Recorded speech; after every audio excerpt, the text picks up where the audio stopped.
خواہشیں بادشاہوں کو غلام بنا دیتی ہیں، مگر صبر غلاموں کو بادشاہ بنا دیتا ہے۔ غریبوں کے ساتھ بیٹھا کرو تاکہ تم شکر گزار بنو۔ ہمیشہ اخلاق سے بات کرو، کیونکہ انسان پر سب سے زیادہ مصیبتیں اس کی اپنی زبان کی وجہ سے آتی ہیں۔ ہمیشہ سمجھوتا کرنا سیکھو، کیونکہ تھوڑا سا جھک جانا کسی رشتے کو ہمیشہ کے لیے توڑ دینے سے بہتر ہے۔ حضرت علی سے پوچھا گیا کہ کیسے پتہ چلتا ہے کہ کون زیادہ قیمتی ہے؟ حضرت علی نے فرمایا، جس انسان میں جتنا زیادہ احساس ہوگا وہ اتنا ہی قیمتی ہے۔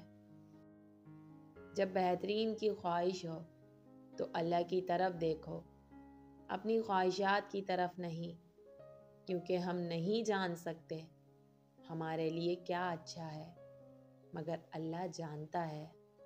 عقل مند ہمیشہ غم و فکر میں مبتلا رہتا ہے۔ زیادہ مذاق کرنے سے آدمی کی عزت چلی جاتی ہے اور لوگوں سے دشمنی پیدا ہو جاتی ہے۔ جو شخص اللہ تعالیٰ سے مدد چاہتا ہے، اللہ تعالیٰ اس کی مدد ضرور فرماتا ہے۔ زیادہ سوچنا انسان کو ختم کر دیتا ہے، بس دعا کرو اور اللہ پر چھوڑ دو۔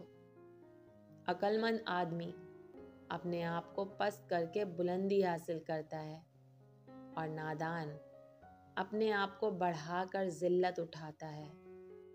تمام مخلوق میں اللہ تعالیٰ کی بارگاہ سے زیادہ دور وہ شخص ہے جو مالدار ہو کر بخل کرے۔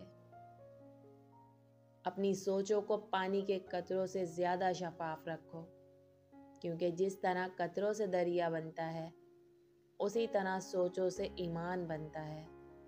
ذلت اٹھانے سے بہتر ہے کہ تکلیف اٹھاؤ۔ مخلص رشتوں کو مجبوری میں بھی ضائع نہ ہونے دو، کیونکہ مجبوری تو ختم ہو جائے گی لیکن رشتے دوبارہ نہیں آئیں گے۔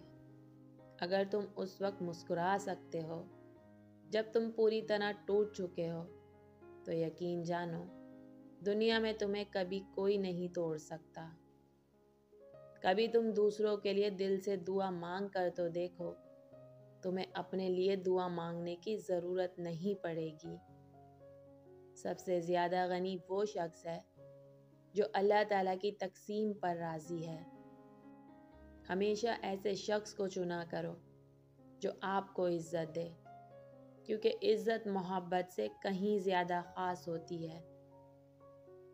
جس سے محبت کی جائے اس سے مقابلہ نہیں کیا جاتا۔ کسی کو پا لینا محبت نہیں، بلکہ کسی کے دل میں جگہ بنا لینا محبت۔ جب کسی شخص کی عقل کامل ہو جاتی ہے تو اس کی گفتگو میں کمی آ جاتی ہے۔ اس کو دوست مت بناؤ جو کسی محفل میں آپ کو شرمندہ کرے، خواہ وہ مزاح ہی کیوں نہ کر رہا ہو۔ رزق کے پیچھے اپنا ایمان خراب مت کرو، کیونکہ رزق انسان کو ایسے تلاش کرتا ہے جیسے مرنے والے کو موت۔ آج کا انسان دولت کو خوش نصیبی سمجھتا ہے، اور یہی اس کی بد نصیبی کا ثبوت ہے۔ دوستوں کے غم میں شامل ہوا کرو ہر حال میں، لیکن خوشیوں میں تب تک نہ جانا جب تک وہ خود نہ بلائیں۔ اخلاق وہ چیز ہے جس کی قیمت نہیں دینا پڑتی، مگر اس سے ہر چیز خریدی جا سکتی ہے۔ اگر دنیا بہترین جگہ ہوتی تو یہاں کوئی روتے ہوئے پیدا نہ ہوتا۔ جو شخص اللہ تعالیٰ پر ایمان لاتا ہے تو وہ اس کی حفاظت اور پناہ میں آ جاتا ہے، اور جو اس پر بھروسہ رکھتا ہے وہ اپنے سب کام اس کے سپرد کر دیتا ہے۔